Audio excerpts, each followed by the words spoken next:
Most people think building a business is about having the perfect product, the right connections, or enough money to start.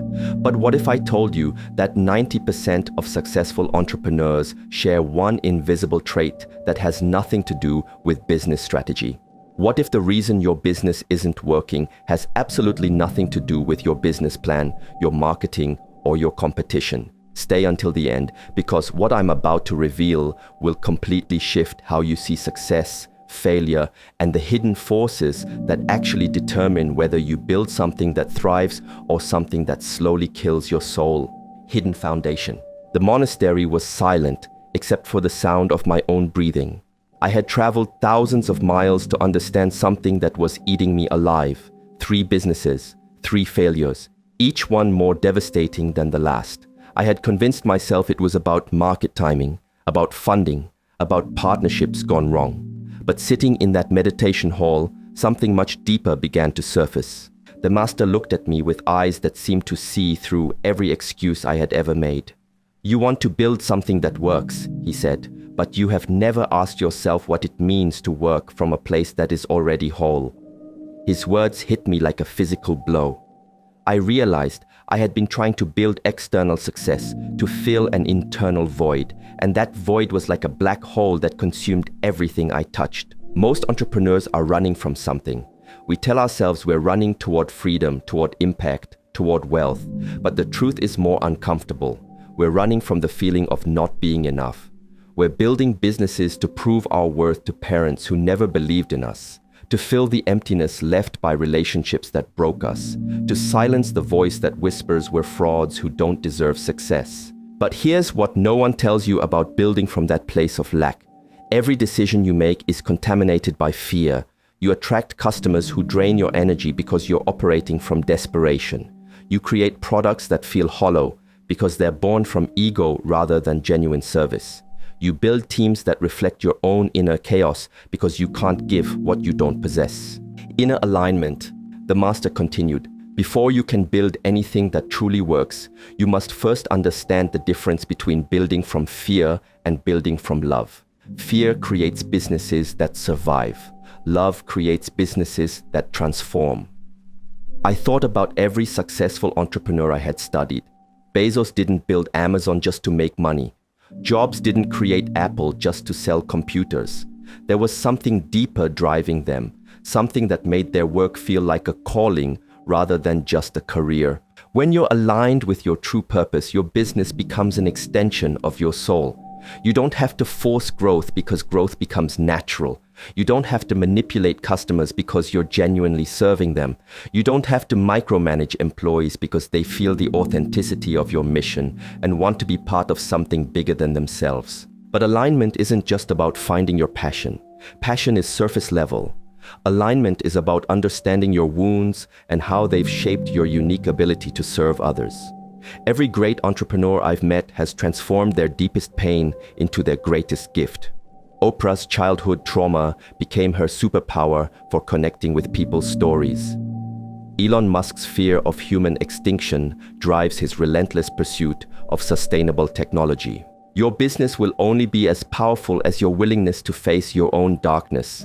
The parts of yourself you're trying to hide are exactly the parts that hold the keys to your greatest contribution. When you stop running from your pain and start using it as fuel, everything changes. Energy economics. Here's something they don't teach in business school. Every business transaction is fundamentally an energy exchange. Money is just energy in physical form. When you're operating from a low vibration, fear, desperation, resentment, you attract low vibration customers, partners, and opportunities. When you're operating from a high vibration, love, service, abundance, you become a magnet for everything you need. I learned this the hard way. My first business failed because I was operating from scarcity. I was so afraid of losing money that I made decisions based on fear rather than wisdom. I attracted customers who questioned every price, employees who did the minimum required work, and investors who wanted to control every aspect of the business. The energy I was putting out was being reflected back to me perfectly. But when I finally aligned with my true purpose and began operating from a place of genuine service, everything shifted. Customers started coming to me instead of me chasing them. Employees became partners who cared about the mission as much as I did. Money began flowing in ways that felt effortless and natural. The universe operates on the principle of resonance, like attracts like. If you want to build a business that works, you have to become the type of person who naturally attracts success. You have to embody the energy you want to create in the world. Sacred masculine. There's a difference between masculine energy that creates and masculine energy that destroys. Most entrepreneurs operate from toxic masculine energy. They try to force outcomes, dominate markets, and crush competition. This creates businesses that might be profitable but feel soulless and unsustainable. Sacred masculine energy is different. It's about being a protector and provider, not a predator. It's about creating value that serves the highest good, not just personal gain. It's about building something that will outlast you, something that makes the world better than you found it. When you operate from sacred masculine energy, you become a leader that others want to follow. You make decisions from wisdom rather than ego. You create businesses that are both profitable and purposeful. You attract team members who share your vision and customers who become evangelists for your mission. But accessing sacred masculine energy requires you to heal your relationship with power. Most men have been taught that power means domination, that success means winning at all costs. This toxic programming creates businesses that are built on exploitation rather than service. True power is about empowerment. It's about using your strength to lift others up, not tear them down. It's about creating abundance for everyone involved, not hoarding resources for yourself. When you operate from this level of consciousness, your business becomes a force for positive change in the world. Feminine flow. The most successful entrepreneurs I know have learned to integrate both masculine and feminine energy. Masculine energy is about direction, focus, and execution. Feminine energy is about intuition, receptivity, and flow. Most business advice only focuses on the masculine side, which is why so many entrepreneurs burn out trying to force their way to success. Feminine energy teaches us to trust the process, to listen to our intuition, to be receptive to opportunities that come in unexpected ways. When you learn to balance doing with being, pushing with allowing, your business begins to flow in ways that feel magical. I remember the moment I stopped trying to force my business to grow and started trusting the natural rhythms of expansion and contraction. I began paying attention to my energy levels and only taking meetings when I felt genuinely excited about them. I started saying no to opportunities that felt heavy even when they looked good on paper.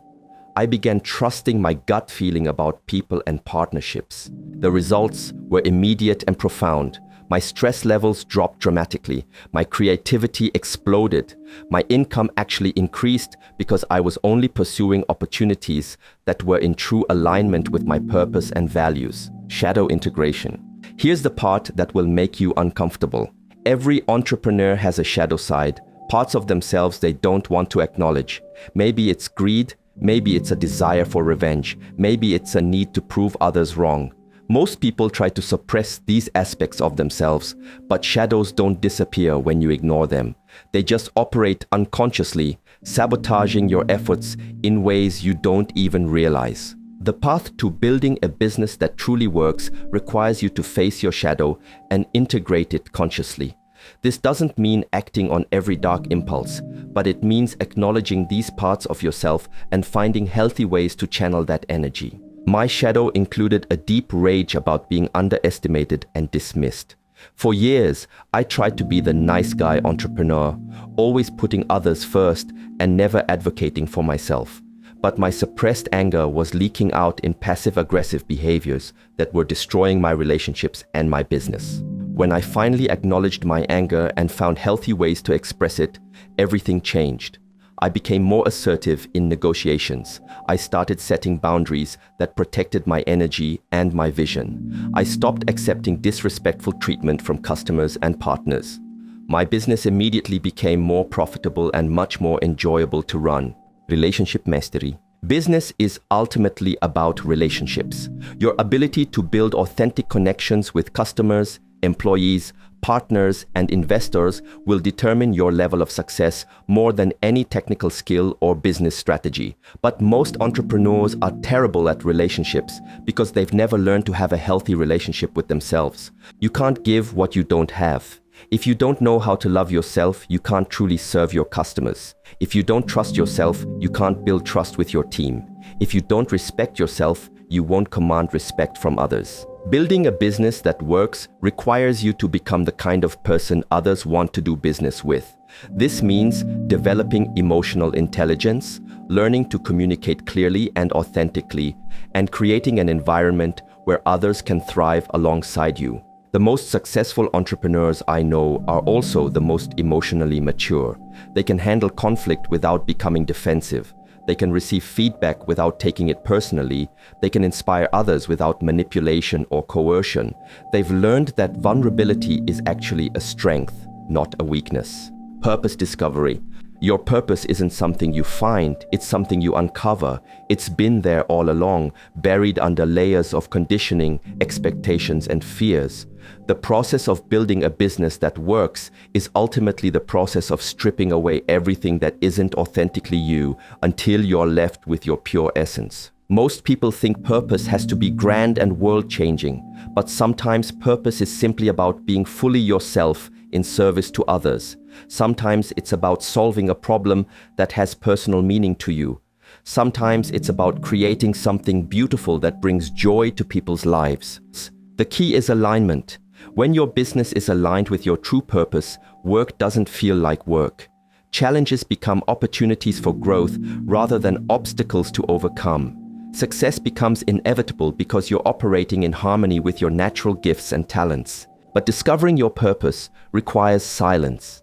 It requires getting still enough to hear the whisper of your soul underneath the noise of your mind. It requires being willing to disappoint others in order to honor yourself. It requires courage to trust your own inner knowing, even when it doesn't make logical sense.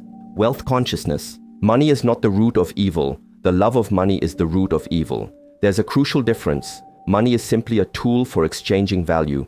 Your relationship with money reflects your relationship with yourself and your worthiness to receive abundance. Most entrepreneurs have a complicated relationship with wealth.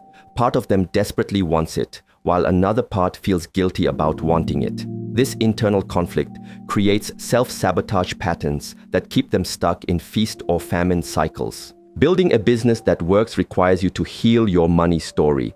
You have to examine the beliefs about wealth that you inherited from your family, your culture, your religion. You have to separate your identity from your net worth while still honoring money as an important tool for creating positive impact. When you have a healthy relationship with money, you can receive it without guilt and give it without attachment. You can charge what you're worth without apologizing. You can invest in your growth without fear. You can be generous without depleting yourself. Legacy thinking. The businesses that truly work are built to last beyond their founders. They're created with legacy in mind, not just profit. When you think about the impact you want to have on the world after you're gone, your daily decisions begin to shift in profound ways. Legacy thinking requires you to consider the ripple effects of your actions. How will your business impact your customers' lives? How will it affect your employees' families? How will it influence your industry and your community? These aren't just nice questions to consider, they're practical business strategy. Companies with strong legacies attract the best talent, the most loyal customers, and the most patient investors.